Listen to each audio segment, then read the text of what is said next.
তো নমস্কার সকলকে। বর্তমানে আমি আছি শামসি গণেশপাড়ার ওই দারিকা সাহা অর্থাৎ দারিকা কাকুর বাড়িতে। তার ছেলে রোহিত ওনার বাগানের কিছু টিপস নিতে বা বাগানটা দেখাতেও আজকে এত এনেছে। তো যা খুব সুন্দর বলবো, মানে উপরে এরকম একটা নেট করে দিয়েছে যাতে কোনো পাখি বা বাদরে ডিস্টার্ব না করে। হ্যাঁ, আর যা গাছ আছে ম্যাক্সিমাম ফুল গাছ, তার মধ্যে ম্যাক্সিমামই হচ্ছে জবা গাছ, কারণ বাড়ির পূজার জন্য জবা গাছটা বেশি পছন্দ। তার মধ্যে দেশি খুব কিছু কিছু দেশি ভ্যারাইটি, যেমন এটা আমাদের দেশি ভ্যারাইটি একটা জবা, তারপরে এটা দেশি এই যে সাদা জবা হয় সেই জবাটা, তারপরে এইদিকে আছে এটা লক্ষ্মী জবা আছে, আর বাকি 1 2 3টা দেখছি যে ব্যাঙ্গালোর ভ্যারাইটি জবা আছে। তার সাথে বেলি গাছ আছে, এখানে মিডিলে দেখছি বেলি গাছ, ওইদিকে তুলসী, ওইদিকে একটা বেলি গাছ আছে, আর এখানে একটা ব্যাঙ্গালোর ভ্যারাইটি জবা আছে আর লক্ষ্মী জবা। তো যাই হোক ম্যাক্সিমামই জবা গাছ করছে, কারণ বাড়ির পূজার ব্যাপার আছে। তো আরও কিছু গাছ লাগবে, তো কীভাবে কী গাছ লাগানো যায় সেটাই আজকে মানে জানতে বা জায়গাটা দেখতে এসেছি। তো এখনই মানে বলছি ভাইয়ের কাছে বলবো যে মানে কী টাইপের গাছ লাগানোর ইচ্ছা আছে, ফল না পাতাবাহার ইনডোর? পাতাবাহার মানে যাতে সৌন্দর্য বাড়ে।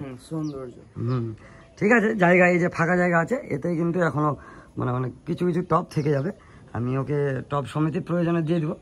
তো যা খুব ভালো লাগলো, ব্যালকনিটা ছোট্ট হয়ে আছে কিন্তু, আর উপরেও তো অনেক জায়গা আছে, উপরে তো পুরো ফাঁকা আছে একদম পুরো বিল্ডিং।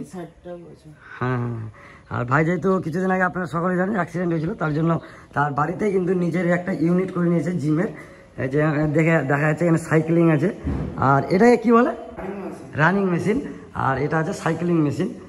এগুলো বাড়িতে অলরেডি করে রেখেছে। আর যদি ইনডোর গাছ লাগায় তাহলে যে ফাঁকা আছে না, কিছু কিছু গাছ এমন আছে যে এইসব জায়গাতেও কিন্তু মানে বেশি না, এই পার ট্রেডমিল ঠিক এই প্রতিটা পিলারে একটা করে গাছ কিন্তু খুব সুন্দরভাবে বা 1 2টা গাছ থেকে যাবে এখানে। ইনডোরে আমি কিছু গাছ দিয়ে দেবো, আমি মনে থাকলে এটা ট্রেডমিল, এটাতে কীভাবে ইয়ে করে না তুই আমি অভ্যাস না, আমি পরে চলে যাবো। ইলেকট্রিকের ব্যাপার না, এটা পা দিয়ে অটো, মানে ইলেকট্রিক চলবে না, ম্যানুয়াল। আর এটা সাইকেলিংটা কীরকম হয়, যেরকম সাইকেল চালায় নাকি? ধর একটু তাহলে। তো ফোর্স তো লাগছে খুব কম, মানে সাইকেলে যতটা লাগে, যেহেতু ফ্রিতে টায়ার ঘুরছে, কোনো ঘর্ষণ হচ্ছে না। নিজের বডিকে ফিট রাখতে গেলে মাঝে মধ্যে এরকম এক্সারসাইজ ওয়ার্ম আপ আপনাদের সকলেই করা উচিত, সেটাই এখানে ভাই করছে। তো ঠিক আছে, আমি দেখে রাখলাম, আর বাকিটা আমি পরে বলছি।